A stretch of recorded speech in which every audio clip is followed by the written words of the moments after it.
This month marks 123 years since the 1898 Wilmington, North Carolina massacre.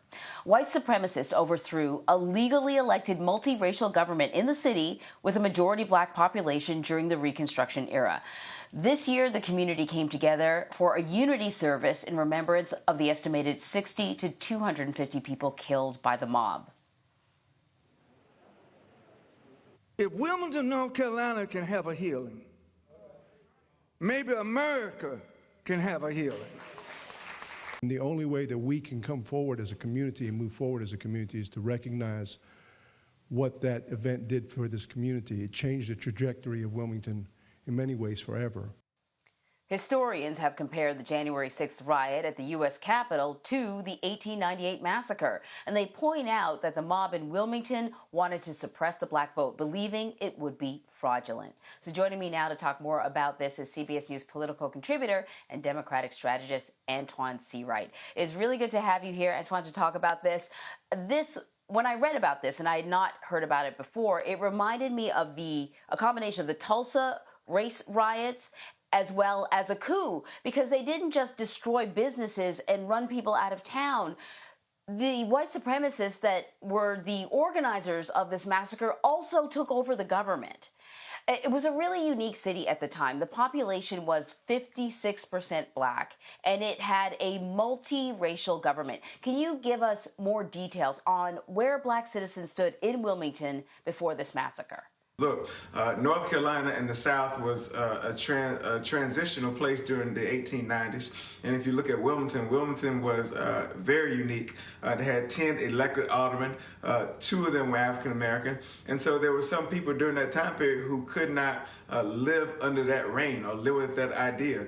And so a gentleman who history should always remember by the name of Alfred Waddell, he decided that he was going to change things. And so he went down to the courthouse after he had essentially suppressed the votes in the legislative elections, but that did not change Wilmington, the city. So he went down to the courthouse, with 800 men, issued a declaration basically that they will not live under rule from those men who were from African origin.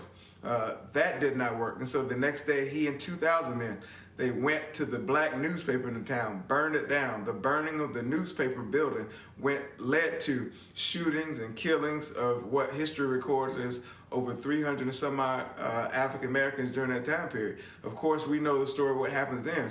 Mr. Waddell was then elected as alderman and a mayor, and eventually they took on and took power. Sadly, we in this country, we sometimes fast forward or skip through certain pages of history while we love to lay down and really sink in on other pages of history. This is one story. The Wilmington story is a powerful story that we cannot skip over.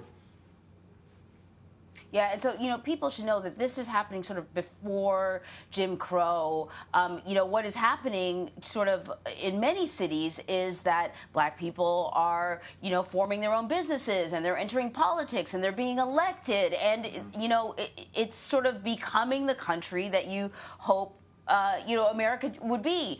And this particular incident sparks almost a chain reaction in that what happens in Wilmington, then sort of the fallout of it is mimicked throughout the South and other cities as well. And you have thousands of black people who leave Wilmington, a loss of businesses, a loss of income, a loss of wealth, a lot of stuff that we talked about before with the Tulsa massacre, and it sort of changes the landscape for many, many years. And many of those involved in the massacre are then elevated. They continue in office. Some become politicians. There are statues in their honor. Can you talk a little bit about how the history of this massacre was suppressed and rewritten? Well, it started out by essentially suppressing the votes of black people in legislative elections, which we all know that translates to the accumulation of potential power, because power is accumulated at the ballot box.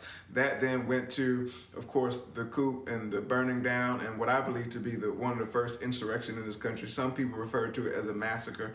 I refer to it as an insurrection.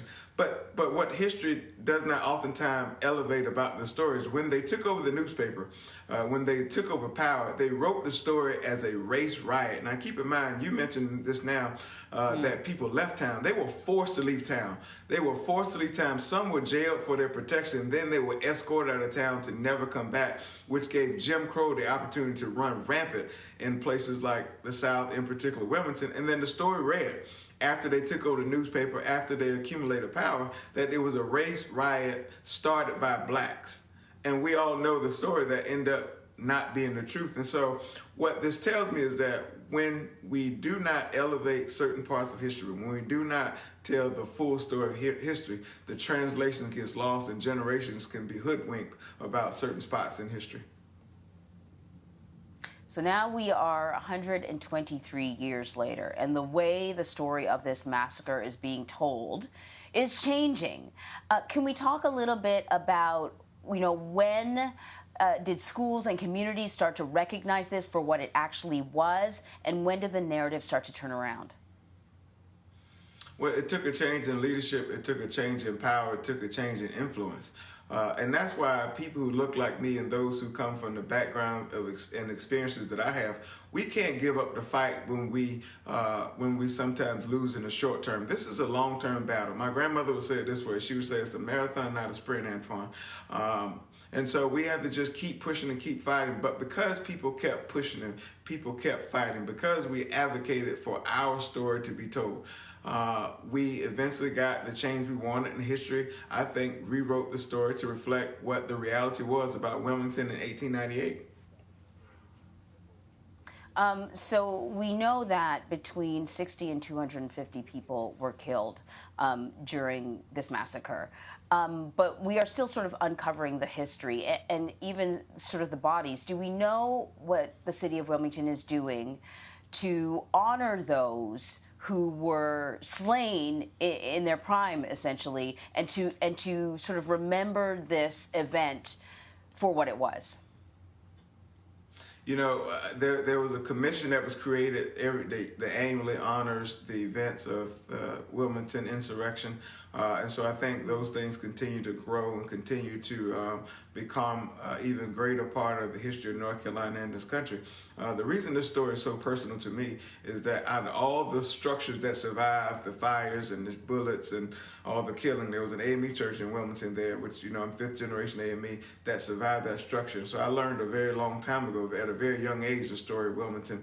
And that structure, much like Tulsa, much like Kansas, much like other places, there's always, in somehow or another, history always finds an AME structure church that always survived these big events in history. And so that's why we have to keep elevating and keep telling the story, because I'm sure we'll find out other things that also survived the insurrection of 1898.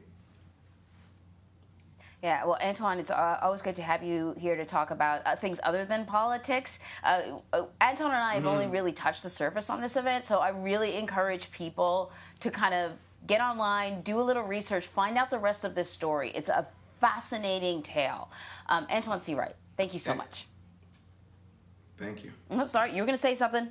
What were you going to say? Yeah, I was going to say, Anne-Marie, look, I wrote in my piece yesterday for the Christian Recorder, if we do not learn from history, we're bound to repeat it. The 1898 massacre insurrection happened, and fast forward the tape, we have January 6th that just happened a few months ago in this country.